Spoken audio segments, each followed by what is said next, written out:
Welcome back to a best of 5 series of top level StarCraft 2. What I've got for you today is a Terran versus Protoss that was played during the StarCraft 2 World Championships. And this is one of those series that has been on my list of games to cast for, well, ever since I think day number 1 of the event. Because a lot of you reached out to mention that this particular series is amazing. I heard something about a flanking mothership. That's all I know. That's what people told me. So, spotting right here in the bottom right-hand corner. I guess this is going to be the man with the flanking mothership, playing with the red Protoss pieces from the United States of America. We're looking at none other than Astrea's main Nexus. His opponent in the top left, playing with the blue SCVs. He's from South Korea, and he goes by the name of the Gumi God, GuMiho himself. I heard this entire series, though, is an absolute banger, so we're gonna find out together exactly what ended up going down, as we're starting off with a cheeky little zealot. I'm assuming we're gonna cancel. Are we not gonna cancel? I did go for a probe scout as well. Zealot is a little bit funky. Yeah, he realizes that this unlikely is going to be a Reaper here. No, he does cancel it in the end. Okay, I was gonna say. Usually you go for the Zealot for just a little bit, while you're saving up money to build the Nexus. So the Nexus is 400 minerals. The Zealot is a 100 mineral count, obviously, so while you're waiting for the 400 minerals to accumulate, you may as well start up a Zealot for a little bit, just in case your opponent has decided to go for a proxy. And if you see a Reaper running in, you can just, well, keep the Zealot. And if you don't see it coming in, you can cancel it when you have 300 minerals. Go up to 400 minerals and build the Nexus. Math this early on. Now, I can do, 3+1. I know it's impressive. I can even do 4-1.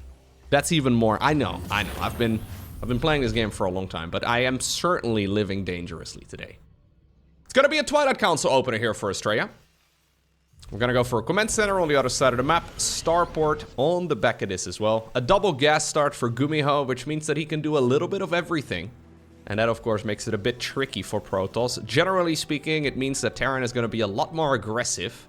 And, well, Terran can kind of build anything from a Marine all the way up to a battle cruiser within the first 5 minutes of a game with a build like this. So it'll be up to the Protoss player to try and deny it. We've got a Cyclone coming up. Very good for base defense. Very nice as well for early game offense. And if you're Clem, apparently you just sort of mix them in these days and do a little bit of everything. Are we gonna go for a second one as well? Or are we just gonna send whatever we have? He's trying to hide it. Okay, Astrea sees it now. But it's gonna come at the cost of the Adept. I like the play there from GuMiho. He was inviting that into the main base until the Shade will actually complete it. It's a Dark... it's a Dark Templar rush. So we're not going to go Blink. We're not going Glaives. We're not going Zealots. We're rushing Dark Templar. A DT rush at this level of StarCraft 2 is very uncommon. Then again, it's GuMiho. Ah, okay.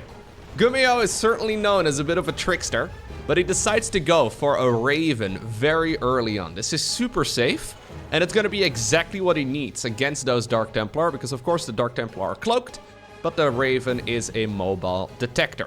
There should be a prism though, so the DTs can go in and out of the base very quickly. And GuMiho is going to get... eventually... GuMiho is... there you go. Is going to get a little bit of vision. You could see the little selection circle there too on the Dark Shrine, so he knows exactly what he's playing against, and that means that his drop is going to be successful, but he will also have a relatively easy time defending the DTs, and already this is looking pretty grim right now for Astrea. Now, obviously that Raven could only be in one location at a time, so one of the Dark Templar is going to go into the main, the other one will go into the natural. Astrea can't just make all of this tech and then not really get anything out of it, so he needs to split up the units. Raven is currently parked on the ramp. He sees the Dark Templar in the main. Another Dark Templar is being warped in inside of that too. We really need to be attacking workers with that one in the natural. Already 9 probes have gone down. Finally some SCVs are also going down, but this is a really nice beginning here for GuMiho. Pretty quick third gas geyser, by the way. We'll have to keep an eye out on exactly what the plan is. Now we have Blink on the back of this. Okay. Now, it would have been an amazing build for Astrea if there was no mobile detection. Right? Because you can only make so many scans off of 2 command centers. Obviously, it requires a lot of energy, so anytime you see a scan, it's quite costly. We have an Archon drop on the back of this, which is also quite funky. A single Archon doesn't really do that much. I'm assuming we're going to see a third Nexus here. Or over on the right side, because otherwise it just doesn't really line up. This is not going to be an attack that will win Astrea the game, so he needs to get something done. Main problem here for GuMiho at this point is that he can't really move out, because anytime he does, he's gonna, well, get backstabbed by a bunch of Dark Templar. So he will probably wait until he's got enough troops and until those upgrades are finished. We have the holy trinity of Terran upgrades on the production tab right now. Over there on the right. Okay, one SCV kill with that Archon. Cute little play. If you can snipe the Raven, maybe this is still manageable. Okay, he's trying to get one more SCV. My god. 2 SCVs killed with a single Archon drop. Actually not bad. That's actually quite nice, right? Like, those are the little things that do make a difference at this level of play. The Archon only took shield damage, so it will just replenish. And yeah, if you have it, and you can spare the APM, may as well. Okay. GuMiho can't really go very easily across the map. That's kind of... like, he could try and move across, but he's going up against a much more mobile army for Protoss. Charge is not yet done, though, so if he gets an attack done before the charge research, it can certainly work out. Third Command Center is going to start up on location. Astrea doesn't see this army moving out, I don't think, but he should assume that it's here. That scan is also going to give him a ton of info. Storm is going to finish up right now. So Astrea is very Templar heavy. Question is, can he actually stop this attack? I don't think so. No, he's not even going to try. He'll be forced to cancel that Nexus. 300 minerals come back. Zealot run by on the other side of the map, but these are still slow Zealots, because charge is not yet done. Charge will make life much easier. Okay, cancel as well on the third command center. A new Nexus has started up here for Astrea. Both players are accepting their 2-base life for now. Okay. Feedbacks. Oh, on the Medevacs, that's a cute little play. Just a pylon going down over there. Okay, charge is going to finish up. And that's gonna make things much better. Those Zealots on the other side of the map have decided to come back home. They may very well be able to flank this Terran army. But then again, does Astrea really need to jump into this? He could? It's just a dangerous play, man. Okay, he does decide to pull the trigger. There's a lot of storms available, but the Templar are hiding inside of the prism right now. He's looking for the golden opportunity, and there it is. Great cleanup right here by the American Protoss. If you listen very carefully, you can hear the Protoss players. And the Protoss units here hum the national anthem. I don't know if they can sing. Can Protosses... Zealots have no mouths. Can the Stalkers sing? I don't know. Anyways, they can probably still... somehow, some way. I don't know if... is there a Kala? I know they got rid of the Kala in Legacy of the Void, but is this pre-Legacy or post-Legacy? Maybe they can just, you know, send it to the to their allies. They can just hum the anthem together. It's a beautiful thing. Telepathically singing straight to your friends. Well, this is a weird engagement. We have water balloons over here being used by the Templar. Some of the units will be recalled back home. Okay. We should really, yeah, have had this armory up a little bit earlier. That's gonna slow down the upgrades a bit. GuMiho was probably hoping to deal a bit more damage with all of this aggression of his. His army got wiped off the map, but at the very least he still has a good eco, right? So, yeah, there's still a fight happening here in the meantime on the left. Yeah, GuMiho decided to bring a gun to a water balloon fight, man. It's insane. It's very toxic behavior. The High Templar were just having a good time, but...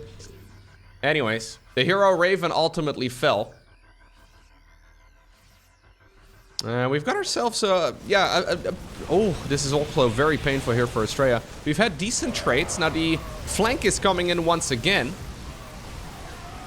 A bunch of the High Templar managed to still get some damage in. GuMiho is kiting away. What a crazy engagement here. This was a flank within a flank within a flank. You know what? People mentioned the Mothership situation, right? The Mothership flank. This is not looking like a Mothership game at all. These two are effectively just wrestling in the mud the entire time here. You have units, I have units, now we throw the units at each other. And we're not gonna bother really teching up anymore. The time for teching up is in the past. Well, maybe if they sit back for a little while, we can still... Astrea sent that back! What are you doing? I know it says immortal, but it's not! No, that's bait! Astrea thought the immortal was immortal. Yeah, can't blame the man too much, but... that is a frustrating moment for sure. We don't mind drop at the bottom of the map. Not successful because there weren't any probes here. Well, only 2 of them were left behind. Early pull there from Astrea. We are gonna go into everybody's favorite unit though. The Ghost. They hide under your bed. They shoot EMPs. They can of course be invisible as well, because they're ghosts. And these are much more scary than, you know, the bedtime stories that you may have heard. These guys have sniper rifles. They don't mess around. Oh, good EMPs right there. Astrea immediately forced to morph in another Archon. He does have a lot of units though, and he's once more coming in with a bit of a sandwich. We do have a nice set of Storms, but it's also hurting the Protoss army itself. Storm, of course, does deal friendly fire. GuMiho is forced to retreat though. 4th Command Center, building on location. That's gonna make it a little... like, after he was forced to cancel the 3rd base once already, I always find this a little bit of an ambitious move. Normally we see it building over here, at least somewhat tucked away, but GuMiho apparently feeling brave enough, even in a game as chaotic as this one, to just build it on location instead. Robo Bay coming up. 2nd Robo Facility 2. And slowly but surely, we are climbing the tech ladder. Another Nexus. A 5th base, that is, coming up on location. There have been a lot of fights in this game so far, but none of them have really been game deciding. Astrea, always happy to do a move out. He needs to be very careful though, because his army is mostly glowing boys. Glowing boys and energy boys. And all of those died to ghosts. GuMiho knows it. He's got a couple of those bad boys leading the charge. A few good EMPs is gonna make life much easier. It's a double expand here from Astrea. In the meantime, a fusion core here for GuMiho to start up the Skytals transition. Or the Sky Terran transition, rather. And then also a bunch of Colossi on the production tab here for Astrea. Who's cleaning up a few of those straggling units right here in the bottom left-hand corner.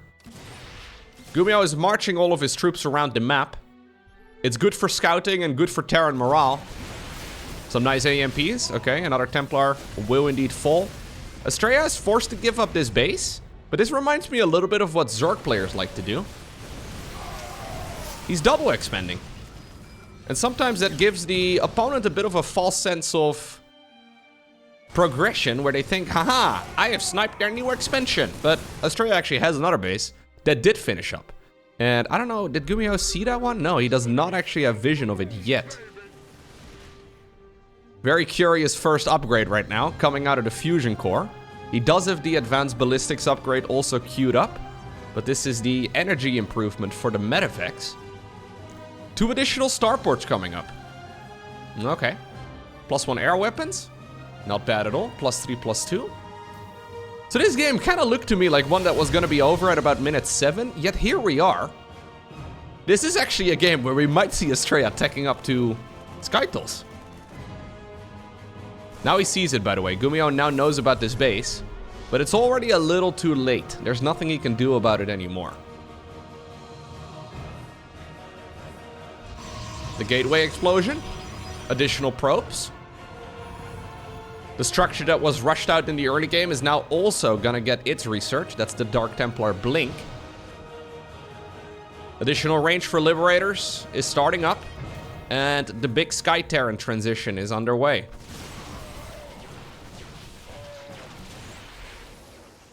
Honestly, I feel like we've already kind of missed the boat, though, with the Sky Toss transition. It always feels like you need to do that before Terran starts up theirs. Because if you go into Sky Toss right now, it is basically impossible for Astrea to properly match it. So that means he'll be fighting a Sky Terran army with a whole lot of Stalkers. Not a terrible unit, of course, and it can work out. The mobility of the Protoss army is significantly better, but it does make the game very complex here for Astrea. He's got a very nice army, though. You may very well want to restart up that expansion over there. GuMiho is now going for the mirrored location as well of the base that Astrea already has up and running. He's forced to retreat. Once more, those EMPs absolutely shutting down this Protoss army. Shield battery overcharge is nice, man. If we had one storm, do we have some storms? Yes, we do. The Templars sacrifice themselves as they bring some of the bad weather. But ultimately, they do prevent a lot of this Terran army from streaming into the natural. Now the big boys, they're coming in from the left, and they're going to try and see if they can catch these Terran units on the retreat. There's a Stargate. Astrea is going to attempt it. He now sees the new command center that is building. The Liberator count is growing. We're only at 4 right now. GuMiho never went home, though. So this is now a very strange situation because Astrea probably assumed that that Terran army wasn't going to be on its way home. That means that the third base here of Terran is going to be in a world of trouble. But in the meantime, the natural and then also the main base of Protoss is getting overwhelmed. Keep in mind that, of course, Astrea can recall if he wants to. It is available again, but it is something he needs to be very cautious about. A bit of move commanding over here. He loses a few of the troops, but that doesn't really seem that big of a deal. He caught it early enough. Orbital command is going to fall, and GuMiho's main base is in a world of trouble too. In the meantime, all of the production, all of the tech here from Protoss is already getting destroyed, but the Protoss army is much bigger, so he should be able to make short work of a lot of these structures. Man, if only you could snipe these upgrades first. I feel like sniping the upgrades would be the most important thing. Okay, so this is about to get really, really funky. A fleet beacon is built before the Stargate got destroyed. So Astrea actually purposely tried to keep that structure around. Luckily for him, I guess, the Stargate did not get sniped. Natural expansion in the meantime, absolutely gone for the Terran. And if this Marauder has any say in the matter, he's going to try and do the same thing as well to Protoss. Reinforcing Templar are making it difficult for the Terran army to go up the ramp. Yep, it's just basically a giant force field that you can't drop over. Main base of the Terran player is now also getting cleaned up, and that means that this game has been flipped upside down. A new expansion in the bottom left-hand corner has finished up for Astrea. Both players are heavily supply blocked, so they can't currently do much here. They need to be building up new depots. That's exactly what GuMiho is doing here. He's smashing his piggy bank. He's starting up some new infrastructure in the 12 o'clock position of this map. Planetary Fortress gone in just a matter of seconds. And it looks like this expansion here for the Terran will also get absolutely ravaged. Okay. Astrea starting up some of his own pylons, trying to repower whatever is left over in the main base. Yep, some additional pylons will be queued up. Army-wise, Astrea has got way more stuff. It's just that it's high quality stuff, but it's not stuff that's particularly great at Liberators. But GuMiho only has 5 of those bad boys. This base race began right as GuMiho was making the big transition. He's trying to add on more, which makes a ton of sense, because if he gets like a dozen Liberators here, it's going to be really difficult, more army supply or not, for Astrea to get much done. Now, Astrea is slipping a couple of Templar around the site. Okay. It's gotta be real careful though, because it's just High Templar. Again, they bring water balloons to a gunfight. It's a dangerous decision. These are some brave Templar. They have got one Zealot leading them, but I think it may have been a bad play. Trading a handful of Marauders like that for a whole load of Templar is great. At the same time though, nice EMPs right there on the last Ghost.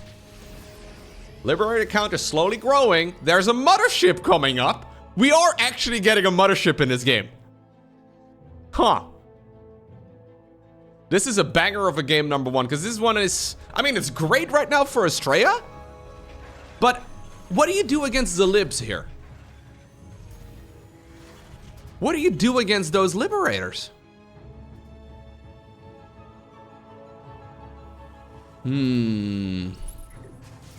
Okay, Protoss army's going around the site. He wants to see if he can siege up a bunch of those Libs in the right location. A few Vikings here are also very nice. Yeah, this is an awkward moment. Double Twilight? I think that might be a bit much. I think Astrea wants to go back up to Dark Templar. That's how he started the game. That's how he wants to end it too. Okay. Ooh, aggressive blink forward. He snipes half of the Liberators. Storms are zoning away against everything else that remains.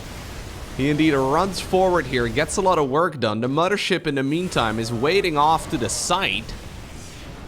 I think Astrea has managed to get it done. Yeah. He's warping in a ton of stuff. 12 Stalkers at a time. In the meantime, though, we did have a group of Medevacs full of Marauders go to the other side of the map too. The actual win condition in a game of StarCraft 2 is to kill your opponent's structures, and obviously Terran structures can fly. So it can be quite difficult here for Astrea to get it done. He decides to recall some of his army back down south to prevent the Terran from just sniping whatever he wants. A Liberator here, 16 confirmed kills as well, is gonna just shut down a lot of mining. Mothership coming in clutch to maybe try and go up towards the high ground. Keep in mind that the Mothership's recall and the one on the Nexus are separated. Okay, there we go. We have the Mothership forcing a lot of those units to recall forward. GG is called. Brilliant game number one in this best of 5 series. It is won by the Protoss. Game number 2. We find ourselves on, oh no, Ghost River. Oh no. There seems to be a bit of a march going on right now in the StarCraft community, where people are all collectively hating on the unit Ghost. I mean, do we hate this map then as well? How does it go? How does it work? Well, maybe we should just call it a river instead. Although I believe this is a reference to... what band is it again? Nightwish, yes. There's a Nightwish song called Ghost River. And I know that the map maker, Maris, is a big fan of Nightwish. So apparently that's what we're naming our maps. There you go. Proxy Barracks coming up right here for GuMiho.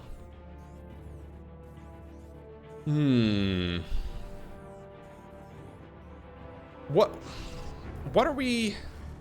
This has to be a flight to the natural type of Proxy Barracks, right? Because this doesn't do anything.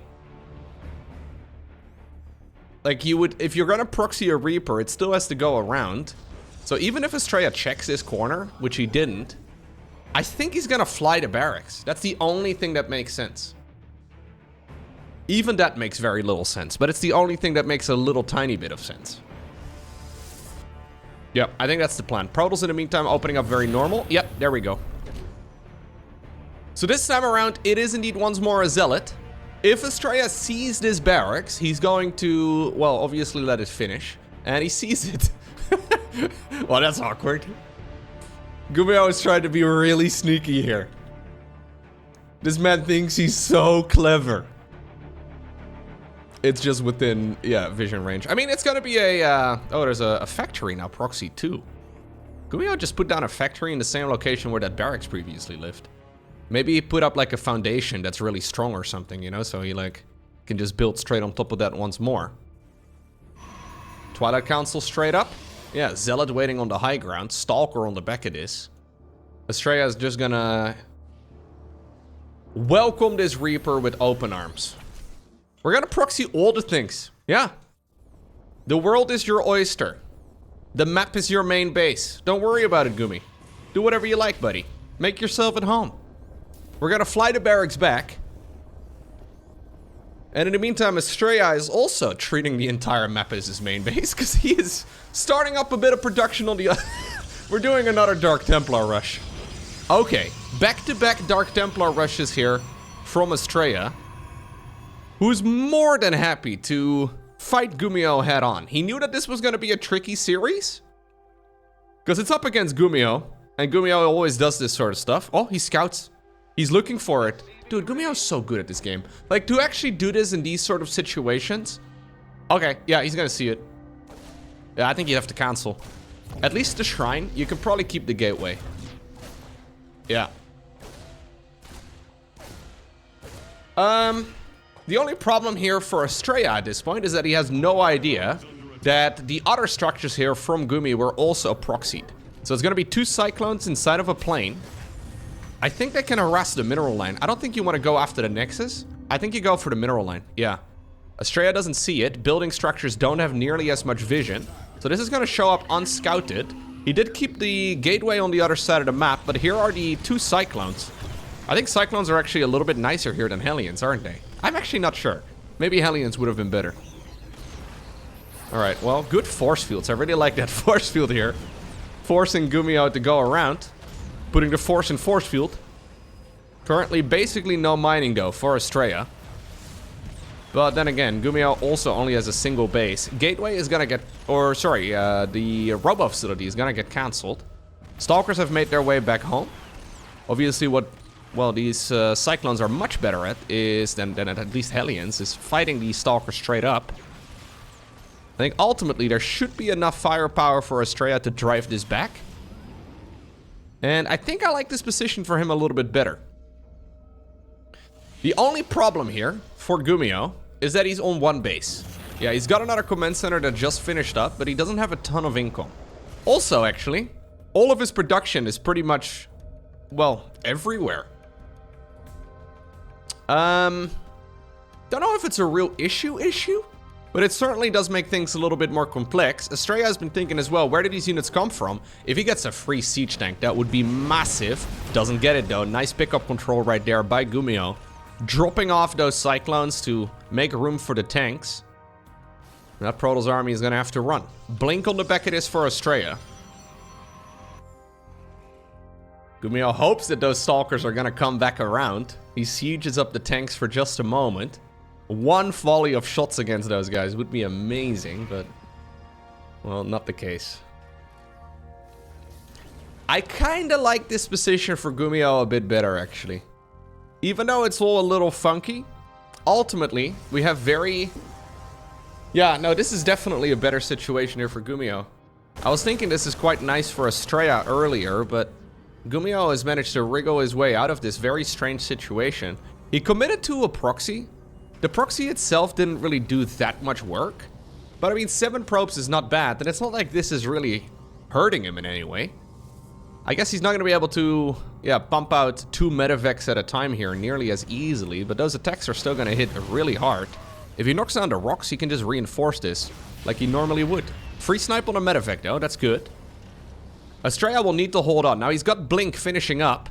There's a bunch of SCVs here in the mix too, so GuMiho could actually put down bunkers if he wants to. He can just try and block some more. Great pickup control once again. I don't think there's enough stuff here for Astrea. Shield battery overcharge has been popped, so that's going to be on cooldown for about a minute. And that medevac, man, is providing so much value. Remember that match that I casted between Astrea and Showtime? With some phenomenal late game medevac micro. It was nice. Anyways, the Liberator is going to get destroyed from the back. But I think with the Nexus going down, that's also the chances for Astrea disappearing in this game. I love that medevac. This medevac has been the MVP of this game. I think we had 1 of them going down. No, 2 of them going down. Okay, fair enough. So maybe it's not exactly that medevac, but the medevacs have been incredibly nice. Astrea decides to go for the counter-attack while force-fielding the ramp once more. A missile turret is building now here as well on the other side of the map. He's a little worried for anything that might be coming close. Blink Stalkers, though, are maybe making a game out of this. Nah, I don't think it's really possible. The problem is that Protoss just doesn't have enough units. GG. Okay. The score has been evened up. Now we find ourselves on Golden Aura, which is normally a nice little macro map. I don't think GuMiho is going to be nearly as aggressive on this one. Although, honestly, you never know. GuMiho is certainly one of the Terrans with the most range, right? I wouldn't say his heights are nearly as high as, say, for example, Clem or, say, for example, Maru. But GuMiho has got such a wide range of viable strategies that he always is a difficult opponent to predict. I don't think anybody is really going to be favoring GuMiho going into any tournament, really. And that's no disrespect. GuMiho is very much so a top 8, maybe top 4 kind of guy. But I feel like nobody is comfortable playing against GuMiho. I feel like he's very much so one of those players, kind of like Dark. Nobody's gonna feel good going up against Dark. Nobody's gonna feel confident going up against GuMiho, because you never really know what you're gonna expect. Okay, now, what can you do, right, when you're going up against a tricksy player? Well, you can fight fire with fire. Astrea has been playing very creative build orders for many, many years. And while Protoss sometimes feels like it's a little bit more limited than Terran, especially as far as their early game strats go, Astrea certainly makes it obvious that there's still a ton of variety there too. But most of the roads do sort of seem to lead towards a bunch of Blink Stalkers. Most of the roads do still lead to, for example, an Oracle opener, right? There's a couple of variations for each of those builds, but they always seem a little bit more set in stone than the variety of options that GuMiho has access to, or that Terran has access to in general. Reaper coming up. Command center on the low ground. It's a single gas opener this time around right here for the Terran player. Astrea can certainly go Blink again if he wants to. He could also go into a Stargate opener. He could also go into Dark Templar. I mean, he's done 2 Dark Templar openers back to back. It didn't work in the previous game because his proxy was found. But I mean, if he goes back to back to back Dark Templar cheese, I would be a little bit surprised. Yeah, do you expect, though, that GuMiho is going to be making a Raven every single game? I don't think so. Because I think that's probably the one consistency in GuMiho's play, is that he's very inconsistent. So, like, if you know that he's rarely going to play the same strategy twice in a row, is it a safe assumption to make that he is not going to open Raven again? Alright, it's Sentry right now into a Twilight Council. I wouldn't be surprised if this is still going to be a DT rush once again. It'd be funky. It would be a little bit strange, but I'm here for it. It should just be Blink, though. I think Blink overall is a better opener. 2-gate Blink or 3-gate Blink into a third base. And then proceed from there. Especially on a map like this. It's difficult to attack. So what is GuMiho going for now? Well, it's a 2-1-1 for the time being. And it looks like this will just be a good old Widowmine drop. We'll probably see Stimpack. This is the most conventional style you can play. There is indeed the Blink follow-up here as well from Astrea. How many gateways is he going to make? Well, he's going to go for a Robo Facility and 2 additional gas. We'll have to see how many gateways he wants to commit to. That Sentry is what's throwing me off a little bit. So the Sentry is really nice for scouting. So an Hallucinated Phoenix, of course, has been made by that Sentry. It's going to spot exactly what's going on. This should be a relatively easy read right now for Astrea. I don't think he's going to make too many gateways and then, you know, go for aggression. It doesn't really make a lot of sense. Everything you do with a Sentry opener does kind of slow you down a bit. He's one of the few players who really does play Sentry quite regularly, though. Okay. So, here goes the Widow Mines. It's funny how that unit got nerfed. A lot of players said it was unplayable for some time, and it turns out, yeah, it's still basically just as good when it comes to this early game aggression. It's still a very strong build. You still have to react properly as Protoss. And at this level, that's really the only times it ever worked, right? Like, look at him retargeting 17 times. Ah, this is so annoying here for Astrea, man. So this is GuMiho retargeting a bunch of times in a row. He's basically right-clicking, right-clicking, right-clicking, right-clicking, right-clicking, just to try and buy as much time as possible. And the idea, obviously, is that you, well, lose more and more mining time. Every time the Widowmine channels its ability again from scratch, you can, yeah. force some more losses. And that's exactly what this peak over here in GuMiho's favor is. Okay. This is apparently the moment where we are gonna think about boosting in the second mine. Nexus immediately gets cancelled. Protoss is out of position. Difficult map to attack on or not. Yeah, if you have no units in the right position at all, obviously you can just deny it. Another Widow Mine drop. And this time... oh, he wants to get all of it. And he gets it. 6 workers go down.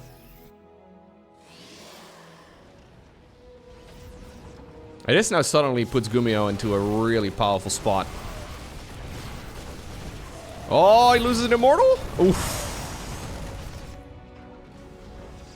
And this is what it can sometimes be like when you play Protoss. It kind of feels like you're dancing on a tight rope, you know? Like you have to be incredibly delicate with your unit positioning. If your Nexus gets cancelled and then you lose a bunch of probes and your Immortal goes down, I mean, it's a lot of stuff that goes wrong in a sequence. Right now, he did get some value as well in return. It's not like the Medevac is free. It's not like the Widow Mines are free. But it certainly does put the ball right here in GuMiho's court. Third command center landed on location. Additional barracks are coming up. That is barracks 3, 4, and 5. And you know what? It's the Colossus providing high ground vision here. We're gonna just deal damage wherever possible. This is a cute little attack right here from Astrea. Normally we don't see Colossi being used until their ranged upgrade is done. And it's still a very dangerous play, but I mean, if the giraffe has any say in the matter, it's just gonna continue roasting. Lasers. Lasers. Oh my god. Yo! 13 kills! Giraffes may be OP. Yeah. Yeah, they may be, yeah, very nice. Has anybody checked, have giraffes gotten a balance update? When's the last time they got a balance adjustment in real life? They can eat all the leaves on top of the trees, dude. Overpowered. Blizzard! Actually, I don't know if Blizzard is in charge of balancing IRL. Maybe. Maybe. I guess the balance patches for IRL are Ice Ages. The occasional meteor strike. Anyways. Astrea getting a little overly ambitious right now, though, with his Colossi. I think it's about time to go home. Yeah. Loses one of those bad boys. Turns out the counter to giraffes is airships. No surprise there. Turns out the Air Force is really good against the giraffes. Ay, ay, ay. Saddest realization that I've made all game. Alright, Forge coming up. I really like that timing attack though from Astrea. The one Colossus, no ranged attack right there. Actually pivotal. I still don't really love his position, but he managed to kill 29 Marines right now, which is a lot better than what he was previously at. Now, he really needs to go home, Astrea! Go home, dude. This is, okay, he's trying to slow down this attack. And that's what he's ultimately achieving. It's just that, again, it's very delicate. Obviously, if this Terran army just marches in and sieges up in the perfect location, Astrea cannot fight it, so he has to do this little ping pong effect, where he's like, I'm gonna fight, I'm not gonna fight you, I'm gonna fight, I'm not gonna fight you. Right, he has to do it to force up these sieges, and, well, ultimately, look at that. Astrea has warped in enough units to scare away the Terran. Part of that is Golden Aura. I would imagine this is GuMiho's map pick. On any other map, he probably would have been able to punish Astrea with the win here, but... in the meantime, We have our Protoss player going all the way up to the 12 o'clock position. Building up a 5th base. And you know what? He's catching a lot of Terran units in the middle of the map. Nicely done. GuMiho getting a little overly eager, and I don't think he's used to Protoss moving around with a robo-based army that much. Well, it's not even really that robo-based. It is what the kids would call based, though. To move around this aggressively, I mean. +2 is going to finish up. Ooh, and GuMiho actually a little bit late right there on the +2 armor. That does make the game a little awkward. Astrea? Okay, it looks like he wants to go into maybe a bit of a quicker Skytos transition. This is before Terran is making the call. Oh, Zealots! Ay, ay, ay, ay, ay. Sent them down the meat grinder. Welcome to GuMiho's butcher shop. Okay, that was like, what, 10 Zealots going down? Astrea is... yeah, he's gonna feel the pain from that move. I mean, he's gotten them back once again. He's killing some siege tanks with them now. Do we have any splash damage outside of the Colossi? Not really. I guess the Archons are putting in some work. You know what? The Archons are putting in more than a little bit of work. A lot of the clumped up Terran units there do end up falling.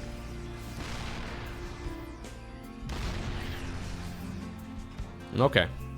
Yeah, I think this is a much better angle, Gumi. I don't know why we were fighting up this ramp in the first place. This is the usual angle that Terran players take. And for good reason. There's once more a lot of Zealots slicing up some of the reinforcements. And they're ready to charge again in a moment's time to go after that siege tank. And that's exactly what they do. The Marines also unprotected from the back. The Colossi once more shooting their little lasers. The base up north is going to be an anchor to fall back to as well now. GuMiho is forced to retreat.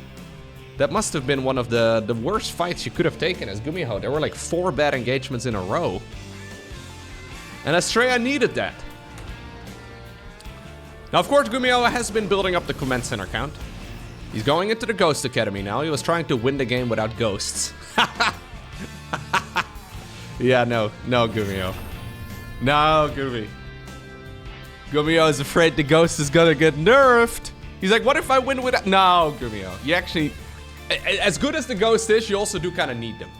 Right? Without Ghost, the game is also very, very, very difficult to play.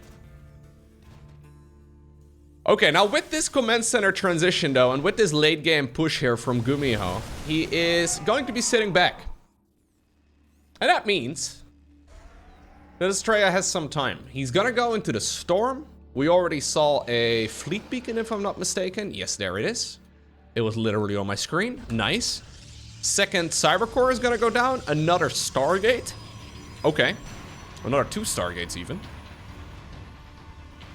This is a proper late game transition right now here from Astrea. I'm a little surprised after the early game that we even got here. But you know what? Both players have strong economies. There's a bit of a gentleman's agreement right now that we are not going to attack one another, okay? We've been doing a lot of fighting in the first 10 minutes of the game. So let us chill for a little bit. Let us catch our breath. There she is. Mama is once again coming. And 4 additional Liberators are going to be hitting the battlefield at a time as well. Even though this upgrade was a little late, in the end, you can't go any higher than 3-3. So as long as GuMiho finishes them eventually, life is all good. I really like that Astrea actually fired up the very quick upgrades for the attacking in particular. That means that the carrier is a much better choice. The interceptor ships all shoot twice. So when you get the upgrade like that, you effectively get plus 16 damage for every single one of the Cyber Core attacking upgrades. Astrea giving up some of his units here. He wants to trade them out so he can start up more carriers.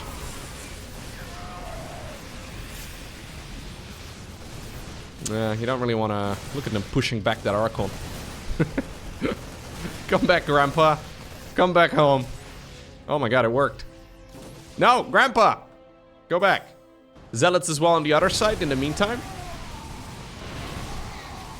And they may go down, but they're being replaced with big capital ships. In the meantime, we've got ourselves the Liberator ranged upgrade. There's a lot of lips also coming up. And now the carriers are spotted. So Astrea's... yeah, he now knows, GuMiho that is, that the opponent is making that big transition. There's once again the Mothership hanging off to the side. Astrea clearly running multiple control groups on those big heavy hitters.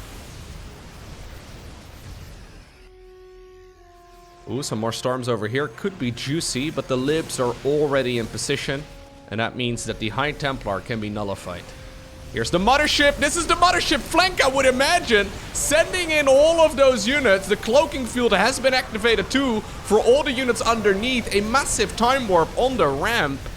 Astrea going in with a very dangerous move.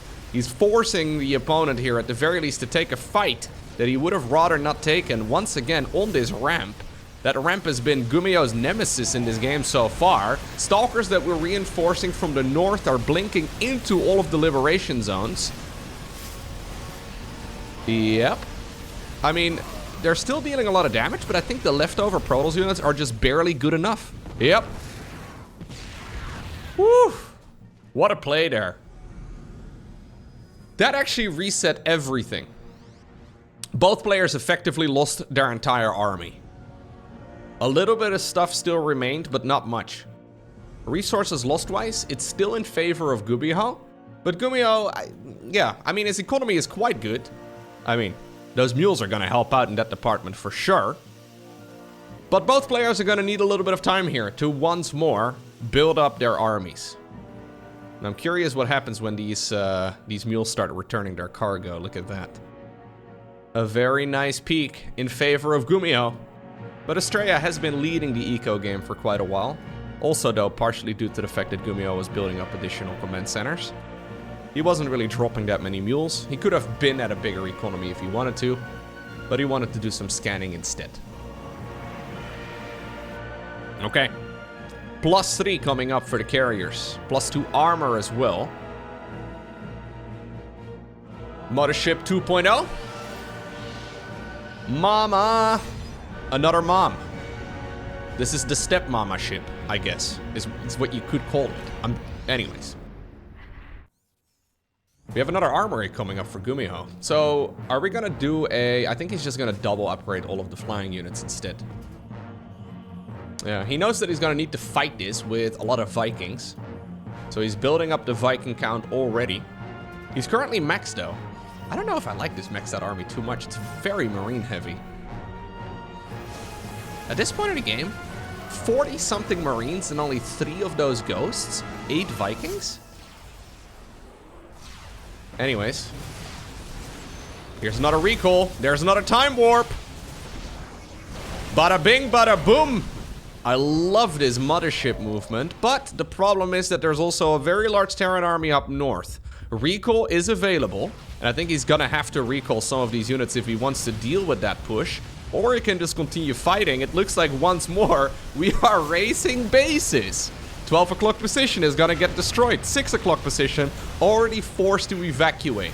The third base here of GuMiho is gonna be, up for grabs as well. If this Protoss army has any say in the matter. The Templar, they have a lot of energy, multiple storms available. The fourth base here of the Protoss player, also in a world of trouble. Probes are running away. Gold expansion coming up in the far bottom left. Natural expansion here of GuMiho is once more in a lot of trouble, but the same can be said for Astrea's. Oh boy. Here we go again. Main base of Protoss, or of the Terran rather, is being overwhelmed by the Protoss. Dude, those storms are so good. No ghosts available here. He's reinforcing with very few ghosts. This is like GuMiho's no ghost challenge. And I think it's a mistake. Obviously they're expensive, but he's had the money for it. Reinforcing Protoss units show up, and compared to the base race that we had earlier on in this series, this one went really well for Astrea. And just like that, with a flanking Mothership, Astrea gets the job done. Next up, we find ourselves on Oceanborn. Alrighty. Match point right here for the American Protoss player. Not having the easiest series of his life. Certainly not the most dominating performance. But he is doing very well when it comes to crawling back up. It happens a lot where when the ball starts rolling, right, when the snowball effect starts happening in a game of StarCraft 2, that players, well, maybe they don't tap out, but they mentally don't really play nearly as strong anymore. But Astrea certainly does not mind falling behind and just digging himself out of that hole. He's been doing a very good job in that department. So let's see. What can we do right here on Oceanborn? I think it was safe to say that on Golden Aura, he did fall behind a couple of times, but he managed to get it, yeah, he managed to get it done in the end. So, what's GuMiho's gameplay? What are we gonna do this time around? What is the game plan? I'm assuming he's a little upset with the way that that went. There's a bunch of fights that he took in locations on the map where he really shouldn't have been in the first place. Golden Aura is one of those maps that has been around for a long time. I'm sure GuMiho has got a lot of experience playing the map, but he did take a lot of fights up ramps and into choke points in locations where he really shouldn't have been. He's just checking if there's a proxy gate. It's not the case here, but Astrea is certainly somebody who wouldn't be all too afraid, especially when you're on match point in a series, to go for something a little bit cheeky. Not the case though here. He hasn't gone for a Stargate opener a single time yet. It's been Twilight Council every single game so far. Are we gonna do anything different this time? Alright, we're gonna go Warp Gates. We're gonna go into the Adept here as well. Where is the next 100 gas going to go? Are we gonna save it up? Wait until we have 150, go into a Stargate? Nope. It is gonna be a straight Twilight Council. I wouldn't mind maybe an attempt at like a 4-gate opener here for Astrea. 4-gate, straight blink Stalker. Try to see if you can out-micro the opponent.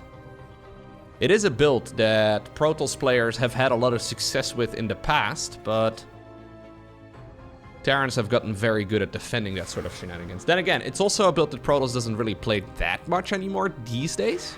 At least not in these events. It's very popular on the ladder still.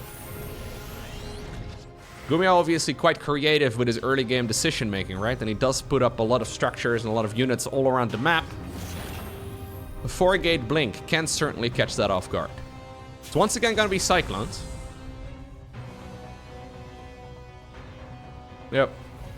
Cyclone into Tech Lab though. One little Cyclone here, just to push away these early game Adepts. It's just a single one this time around. Robo Facility, second gateway. Yeah, I wouldn't mind it here if Astrea decided to put down 2 additional gateways and just turn this push into effectively an all-in. He can expand behind it if he wants to, but it is possible.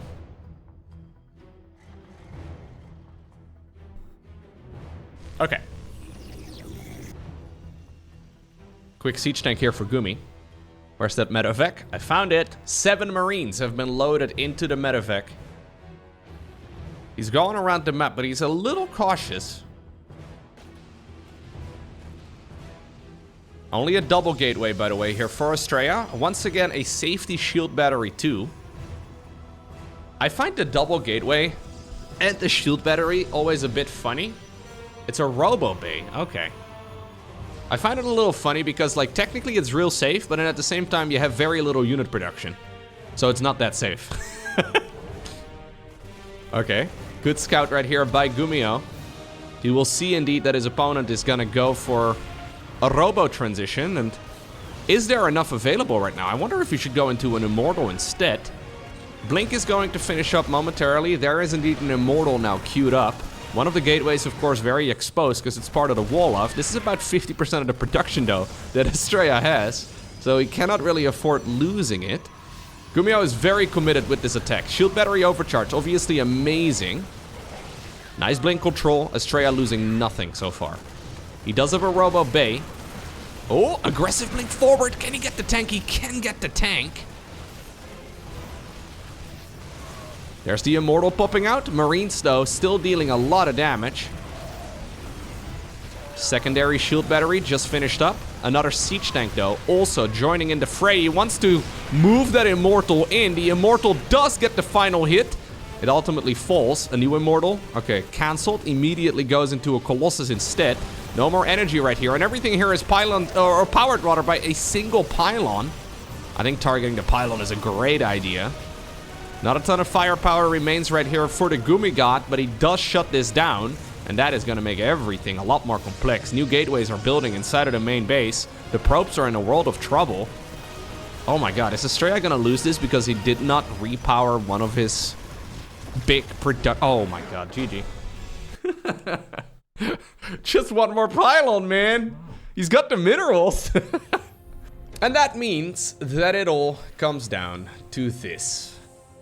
Alcyone, final map in this best of 5 series. GuMiho opens up with a reactor first.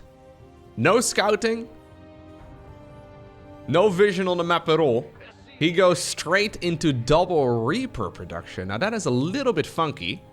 This is a Zealot opener though, and it's something that Astrea likes to do. So he's sending the Zealot straight across the map. No scouting, well, other than the Zealot here for Astrea either. He's gonna find a command center, sure.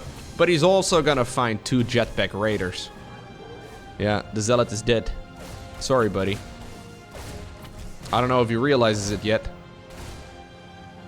Any final words? My wife for hire. Oh, my life for hire, I think. He does get the kill, Astrea, that is.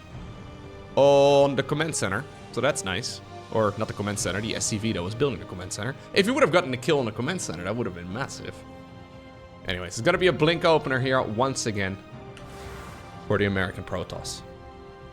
Alright. Ooh, Hellion? Is this the first Hellion in the series, by the way? The long arm of the Adept reaches very far.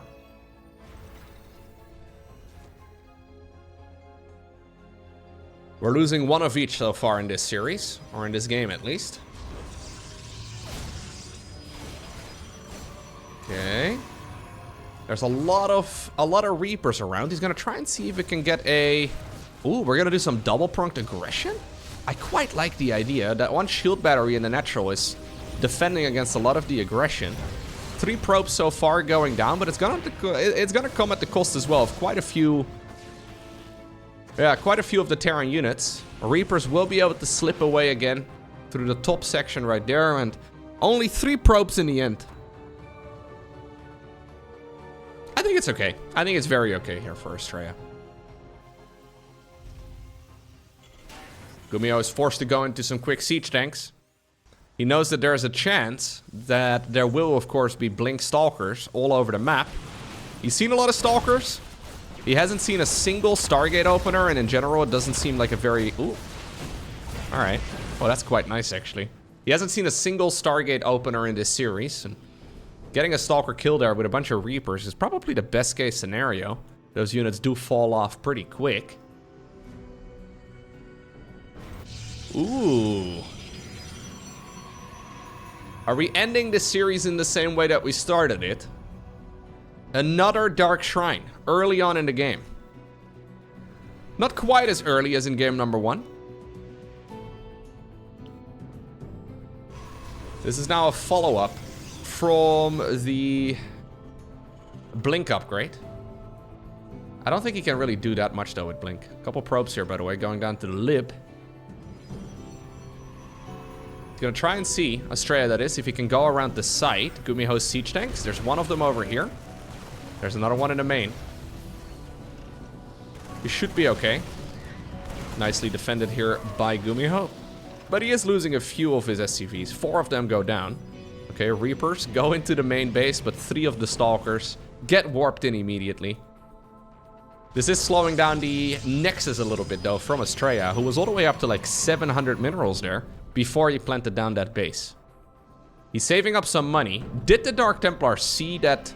Or sorry, did the Reaper see the Dark Shrine? He did. Still though, even when you have the vision of it, you still... Oh, he saw it, but he doesn't actually have... He doesn't really have any detection against it. Okay, there we go. Missile turret starts up. Over at the front, 2 Dark Templar, 2 invisible men are inside of the plane. He should have energy for 1 scan. There it is. Second scan will probably be saved up for now.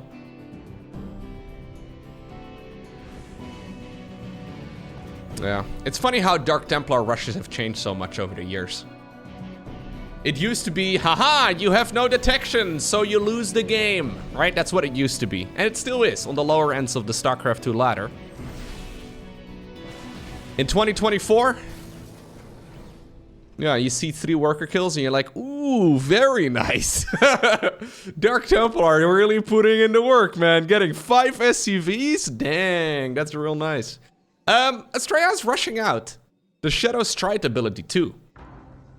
That's the Dark Templar blink. Loses the Prism though. Good snipe right there from GuMiho.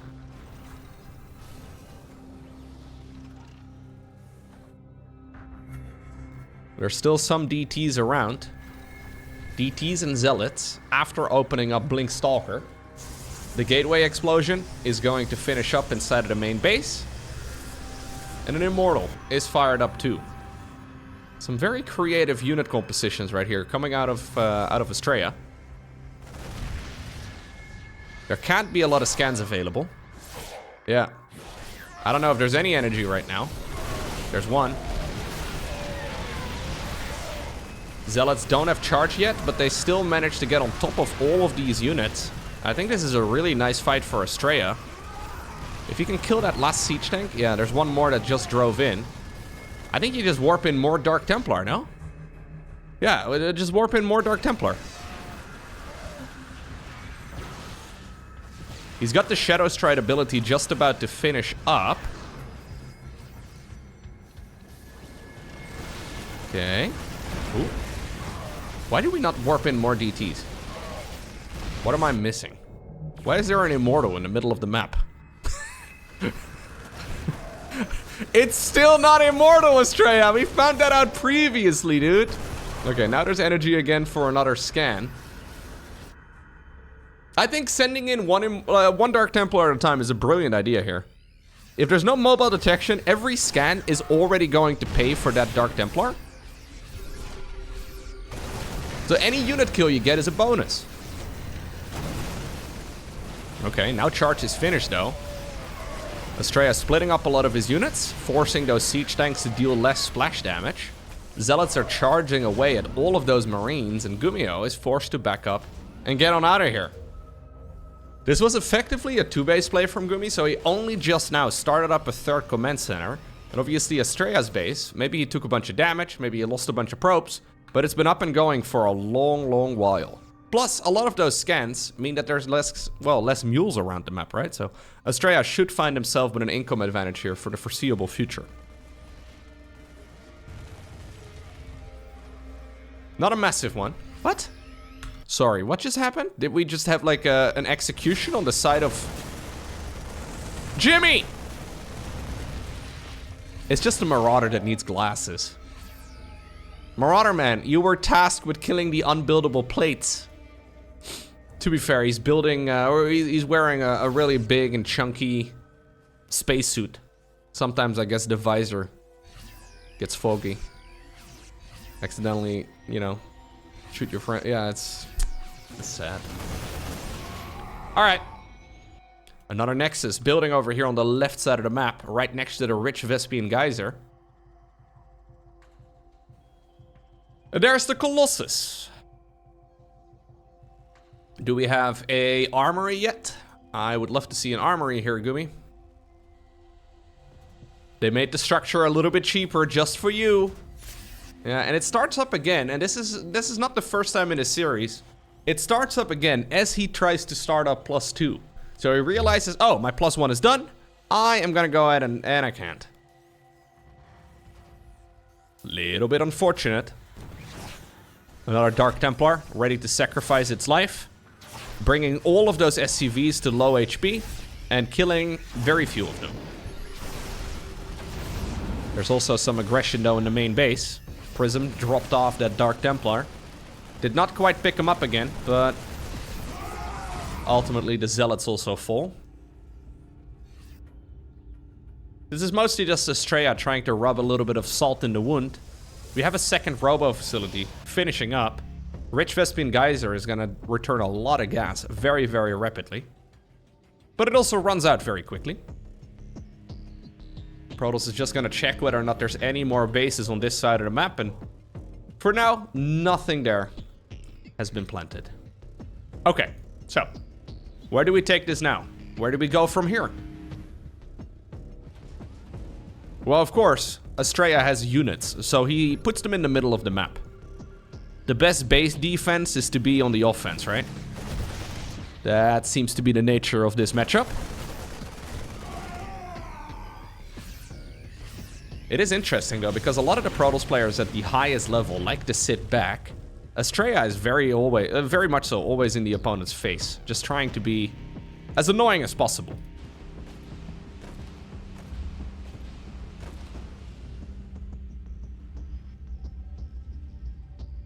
There's the Ghost. I feel like GuMiho hasn't been very Ghost heavy in this series at all. Yeah, I feel like if there's one takeaway, he's supply blocked right now. Gumi! Gumi! Gumi, we need some supply depots. Oh no. Yeah, now he starts one up. Luckily, Terrans can drop supply depots out of the high heavens. I still don't know why Terran has that ability. And Protoss and Zerg don't. Good guy Blizzard in 2010. Allowing the ability for supply depots to get little supply depot hats. Granting double supply. Anyways, that is gonna make the game a little bit manageable right now for Gumi, who otherwise would have fallen behind very, very rapidly. Supply blocks at this level are very uncommon. It happens, but it's really not supposed to happen. And this is still a very scary army, though. As the rocks go down, the Disruptor is ready to roll a bunch of its Novas towards the high ground. There's 3 of them right now. And that makes this entire Terran army a lot more difficult to control. Big EMP though, very nice EMPs right there by the Terran, softening up a ton of these Protoss units. But does Astrea care? He is smelling blood in the water. He wants to see if he can go in right now and potentially win this game, and with it the series. Okay, nice moves here though by GuMiho, spreading out his troops in such a way that he's mitigating a ton of splash damage. The Vikings up in the air are also taking care of all of the Colossi. Zealots in the meantime in the natural expansion, just charging at whatever they can, killing a ton of SCVs. GuMiho holds.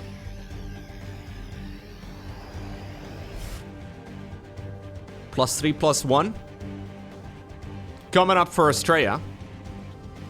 He's building a new Nexus, or it's already built actually.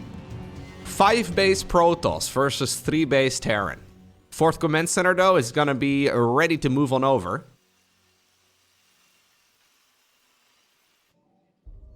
Since there are a lot of ghosts now out on the battlefield, Astrea is not going to rely on Archons anymore. He's not going to rely on Dark Templar for splash damage or High Templar. He's gonna go into the Disruptors instead. Disruptor's ability is, of course, an activated one that has a cooldown, rather than something that costs energy. And that means that the EMP is still gonna be good against them, but it's not gonna completely nullify them. +3/+2 right here for Gumi, who is now finally flying a command center on over towards the 3 o'clock position. 1 Dark Templar has scouted this out. Astrea once more wants to be in the opponent's face. How many Vikings do we have? Still 8 of them. They're not going to be very useful in this fight. And that is something worth noting. Okay, big aggressive blink forward. Can we land a couple of Novas here? He's got a full... Okay, he missed that Nova entirely. He's got a full surround, my god. That is a body block and a half, and I don't know if it's a great idea by Astrea, but that Terran army was going nowhere. Astrea's unit numbers were just simply too great for GuMiho to contest with.